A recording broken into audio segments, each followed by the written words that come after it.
What does an RFP and a fish have in common? They both need a hook. So, a bit corny, but it's true.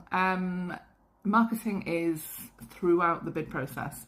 You know, it's very similar to marketing in the fact that you have to speculate to accumulate, unfortunately. And some things you're going to win and some things you're not, but you have to kind of put the work in.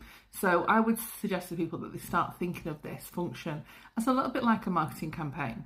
And obviously, depending on how much info you've got in the start, how much prep you've done, depends on what your outcome's going to actually be. But a lot of the time when people are writing, the written response is not great. So I say it a lot, you know, we should always treat it like an in-person pitch. We should remember there's another person on the end of it that wants a great opportunity, that wants a well-communicated offer. We are trying to sell to people. We are trying to prospect to people. Just by doing basic stuff and just doing the absolute bare minimum, it's not going to win you any work anytime soon. But you do need a hook in your writing. You do need a little bit of humour, a bit of something that's going to jump off the page. You know, yes, we can use all the things I talk about, you know, the tables, the graphs, the charts, etc., and that helps.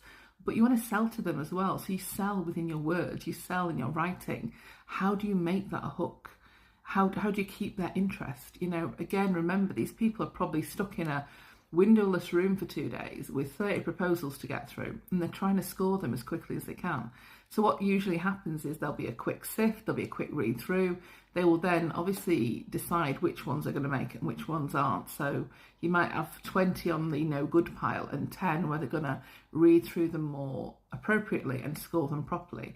But more than likely, they're going to actually look over things very, very quickly initially to see if there's anything in it of value. And if you've not got subheadings and you've not got great info or metrics or evidence throughout, and it's just nothing but text, and there's no mention of them, crucially, then it's a no-go, I'm afraid.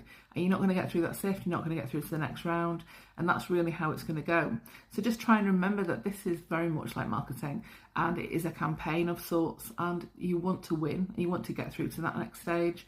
But if you're creating a boring document that does nothing for the reader, then you're probably not going to make it.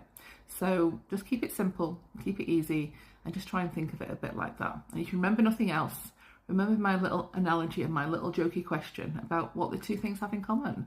They need a hook, you know, so just think fish, and that might help.